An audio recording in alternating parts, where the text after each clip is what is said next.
আসসালামু আলাইকুম। আজকের এই ভিডিও লেসনে সবাইকে শুভেচ্ছা। আমার আজকের আলোচনার বিষয় হচ্ছে উস্টার এইচভিআই 1000। এই উস্টার এইচভিআই 1000 মেশিনটির সাহায্যে মূলত তুলার প্রপার্টিস গুলোকে আমরা পরীক্ষা করে থাকি বা ভৌত গুণাগুলিকে পরীক্ষা করে থাকি। আপনারা এখানে দেখতে পাচ্ছেন একটি এইচভিআই রিপোর্ট। এখানে আমরা যে তুলাটি এই মেশিনের সাহায্যে পরীক্ষা করেছি সেটি হচ্ছে DCH-32। এটি একটি ইন্ডিয়ান তুলা। তো এখানে যে প্রপার্টিজ গুলো আমরা পরীক্ষা করছি বা এই মেশিনে যেগুলো আমরা ভিজিবল রিপোর্ট দেখতে পাচ্ছি তার মধ্যে হইল মোটামুটি 16টা প্রপার্টিজ আছে, যেমন ACI, moisture, mic, mat, UHML, UISF, short fibre, elongation, RD+B, colour grade, trash content, trash area, trash ID, amount ইত্যাদি। তো পর্যায়ক্রমে আমি সবগুলোই অ্যানালাইসিসের মাধ্যমে ডিসকাশন করার চেষ্টা করব। তো আজকে প্রথমত যে জিনিসটা রিপোর্টের প্রথমে অবস্থান করতেছে সেটা হইলো এসসিআই। তো আজকের আলোচনার বিষয় হইলো এইচসিআই। এইচসিআই নিয়ে আমরা কিছু প্র্যাকটিক্যাল অ্যানালাইসিস করব এবং ডিসকাশন করব। তো এসসিআই মূলত কি? এসসিআই হচ্ছে স্পিনিং কনসিস্টেন্সি ইন্ডেক্স। এটার যদি ফুল এক্সটেনশন ধরি তাহলে এসসিআই হইল স্পিনিং কনসিস্টেন্সি ইন্ডেক্স, যেটা আমরা বলতে পারি এভাবে যে এসিআই সমান সমান স্পিনিং কনসিস্টেন্সি ইন্ডেক্স। ওকে, তো এসিআই কনসিস্টেন্সি ইন্ডেক্স বিষয়টা কি আসলে? এটা যদি আমি সহজভাবে বলি যে যে তুলার বেলগুলো আমরা এইচভিআই মেশিনে টেস্ট করি, সে বেলগুলোতে সুতা স্পিনিং করার মতো বা স্পিনিং অ্যাবিলিটি কি পরিমাণ আছে সে বেলগুলোতে আমরা অ্যাডভান্স সেগুলো বুঝতে পারি, সেগুলো এসিআই দেখার মাধ্যমে। বাংলা ভাষায় যেমন বলতে গেলে বলতে হয় যে হাঁড়ির একটা ভাত টিপলে পুরো হাঁড়ির ভাতের অবস্থা জানা যায়, ঠিক তেমনি এসিআই যদি আমরা দেখি তাহলে আমরা বুঝতে পারি আসলে এই তুলা বা ফাইবারের গুণগত মান কিরকম। তো এটা ক্যালকুলেশন করার জন্য একটা ইকুয়েশন আছে, আর ইকুয়েশনের মাধ্যমে আমরা মোটামুটি ক্লিয়ার হইতে পারি যে এসিআই জিনিসটা কি। এখানে যে the equation of ACI value, ACI সমান সমান এখানে মোটামুটি যে ভ্যালুগুলো দেওয়া আছে এগুলোর মাধ্যমে এসিআই নির্ণীত হয়। তো আমরা যদি রিপোর্টে দেখি, এসিআই মূলত এই যে একটা বেল আইডি 0001, এই বেল আইডি, এই বেল আইডির আন্ডারে যে আমরা স্যাম্পলটা কালেক্ট করছি, স্যাম্পলের পুরোটা রিপোর্ট হইলো এটা, এখান থেকে শুরু করে এই পর্যন্ত, লাস্ট পর্যন্ত, এই পর্যন্ত। তো একটা স্যাম্পলের একটা বেল থেকে যে একটা স্যাম্পল কালেক্ট করছি এটার পুরোটাই রিপোর্ট এখানে আছে। মূলত প্রপার্টিস এখানে 16টা আছে, 16টা আলাদা আলাদাভাবে রিপোর্ট আছে। তো এর মধ্যে প্রথম সারিতে আছে এসসিআই। এখন যদি আমি এসসিআই কে ফলো করি, এসসিআই দেখার মাধ্যমে মূলত আমি বুঝতে পারবো যে আসলে আমার ফাইবারটার কন্ডিশনটা কি, আমার ফাইবারটা কেমন, এটা দ্বারা আমি সামনের প্রসেসে কেমন কি বেনিফিট পেতে পারি, এটার স্পিনিং অ্যাবিলিটি কিরকম থাকবে। তো সেক্ষেত্রে আমার এসসিআই এসসিআই এখানে একটা দেখতেছি যে 187, এবং দ্বিতীয় আরেকটি দেখতেছি যে 156, একটা বেশি একটা কম। তার মানে কি, যেখানে যেটা কম দেখতেছি এটার তুলনায় এটা বেশি দেখতেছি, সো এটার তুলনায় যে 87 এটার অবশ্যই ফাইবারের কোয়ালিটি ভালো। তো ভালো এটা কিভাবে বুঝবো? যেটা মূলত যে ইকুয়েশনের মাধ্যমে কমপ্লিট হয়, এসি এর আন্ডারে মোটামুটি 6টা প্রপার্টিস আছে। এই প্রপার্টিস গুলো একত্রিত করে যোগ বিয়োগ গুণ এর মাধ্যমে, এটা ইকুয়েশনের মাধ্যমে এই এসিআই প্রপার্টিসটা বের করা হয়। এখানে সেই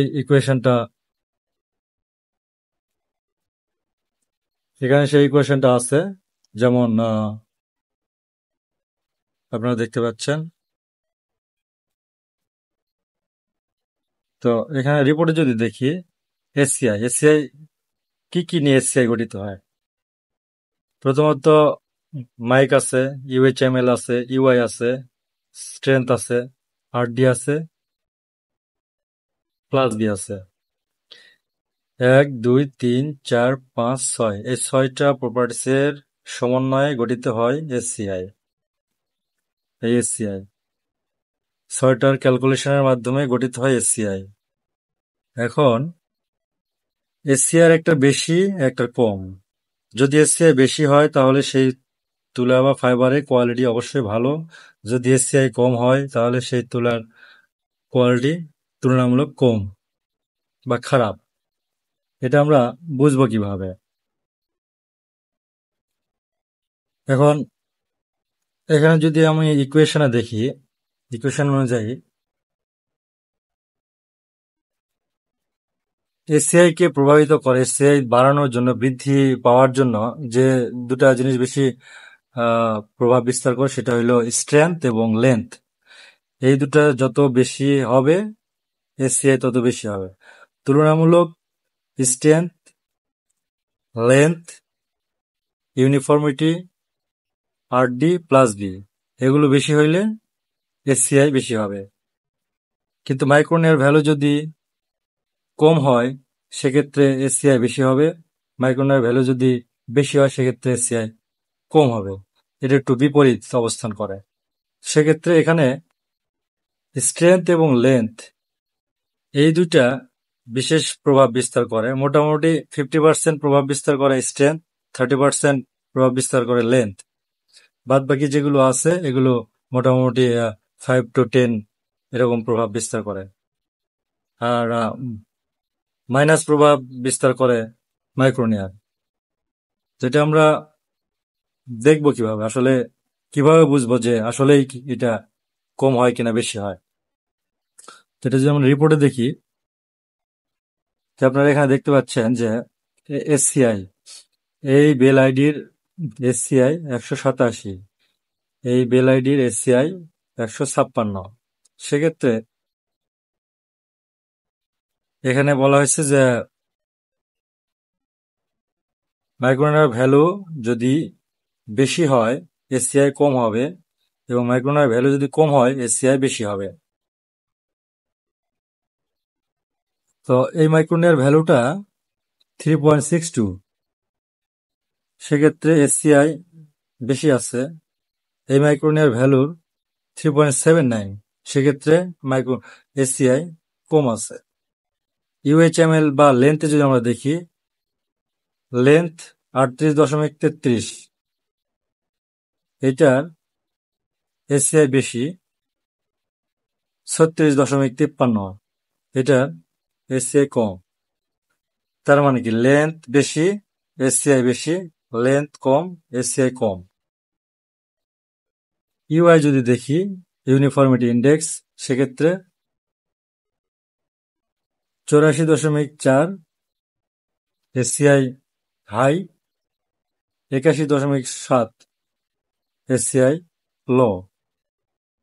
তার মানে ইউআই যদি বেশি হয়, ইউনিফর্মিটি যদি বেশি হয় পার্সেন্টেজ, সেক্ষেত্রে এসসিআই হাই থাকে।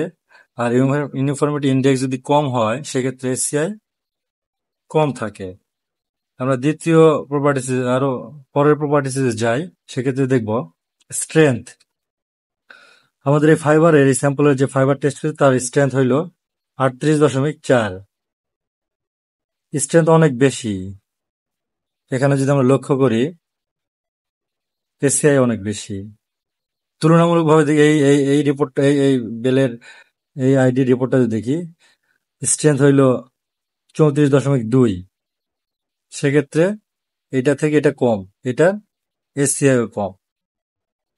তার মানে কি স্ট্রেংথ যত বেশি হবে এসিআই তত বেশি হবে, স্ট্রেংথ যত কম হবে তুলনামূলক এসিআই কম হবে। পরবর্তী প্রপার্টিজ দেখি আরডি। এখানে যে আমরা দেখি আরডি আছে 69.6, 69.6। আর তৃতীয়টা যদি দেখি এই আইডিটা, এটা দেখি 69.0। তার মানে কি এটার আরডি বেশি, এটার আরডি কম। সে কারণে তুলনামূলকভাবে এসিআই এটার বেশি, এটার কম। আর লাস্ট যেটা স্টেপ সেটা হলো গিয়া প্লাস বি। প্লাস বি 12.2, এটারও 12.2। এটা তেমন প্রভাব ফেলে নাই, তো মোটামুটি সেমই আছে। সো আমরা যদি ওভারঅল বলতে যাই যে ইউএইচএমএল বা লেন্থ এবং স্ট্রেংথ এই দুটো যত বেশি হবে এসসিআই তত বেশি হবে। আর এই লেন্থ এবং স্ট্রেংথ যত কম হবে এসসিআই তত কম হবে। অন্যান্য যে প্রপার্টিজ গুলো আছে সেগুলো প্রভাব বিস্তার করে, কিন্তু তুলনামূলক পার্সেন্টেজ অনুযায়ী কম। সব থেকে বেশি যেটা প্রভাব বিস্তার করে সেটা হইল স্ট্রেংথ, দ্বিতীয়ত লেন্থ। সো এই 6টার সমন্বয়ে আমাদের এসিআই গঠিত হয়। তাহলে আমরা যদি এসিআই বেশি দেখি তাহলে বুঝবো যে আসলে ওই ফাইবার বা ওই তুলার কোয়ালিটি ভালো আছে। তার মানে কি এখানে আমার লেন্থ ঠিক আছে, ইউনিফর্মিটি ঠিক আছে, স্ট্রেংথ ঠিক আছে, আরডি ঠিক আছে, প্লাস বি লেভেল আছে, নো প্রবলেম, এটা ভালো। তুলনামূলক যদি দেখি নিচের আইডিটা, সেক্ষেত্রে আমরা দেখব যে 156 এটা এসিআই। তো সেক্ষেত্রে তুলনামূলক কম আছে। এটা 38, এটা 36, এটা 84, এটা 81, এটা 38, এটা 34, এটা 69.6, এটা 69, এটা 12.2 ওকে আছে। তো মূলত এসসিআই বেশি হইলে সেই তুলার কোয়ালিটিটা ভালো এবং এসসিআই কম হলে সেই তুলার কোয়ালিটিটা তুলনামূলক খারাপ। একেবারে যদি এসসিআই লো গ্রেডের হয়ে যায় সেই তুলাগুলো আমরা এক্সপোর্ট ইয়ানের ক্ষেত্রে ইউজ করতে পারবো না। সেগুলোকে আমরা লোকাল মার্কেটের তুলাতে ইউজ করব, সুতা তৈরিতে ইউজ করব, অথবা রোটর প্রসেসের সুতার ইয়েতে ইউজ করব। তো মূলত এটাই এসিআই এর সামারি, যে এসিআই 6টা প্রপার্টিজ নিয়ে হয়। সেটা হলো mic, length, uniformity, strength, RD, plus B. এগুলোর যত বেশি থাকবে এসিআই তত বেশি, আর এগুলো এই কয়টা যত কম থাকবে এসিআই তত কম। আর এসিআই আমরা প্রথমত দেখে বুঝবো যে আমার এই বেলের যে স্যাম্পল গ্রহণ করছি, স্যাম্পলের যে রিপোর্ট, এই যে বেলে কি রিপোর্ট কেমন কি, এটা আমরা বুঝে ফেলবো। সো আজকে এ পর্যন্তই এসিআই কমপ্লিট করলাম। তো পরবর্তী লেসনে ইনশাল্লাহ আমরা ময়েশ্চার নিয়ে আলোচনা করবো এবং পর্যায়ক্রমে আরো যেসব প্রপার্টিজ আছে এগুলো নিয়ে ডিটেলস আলোচনা করব। ধন্যবাদ, সবাই ভালো থাকবেন। আল্লাহ হাফেজ।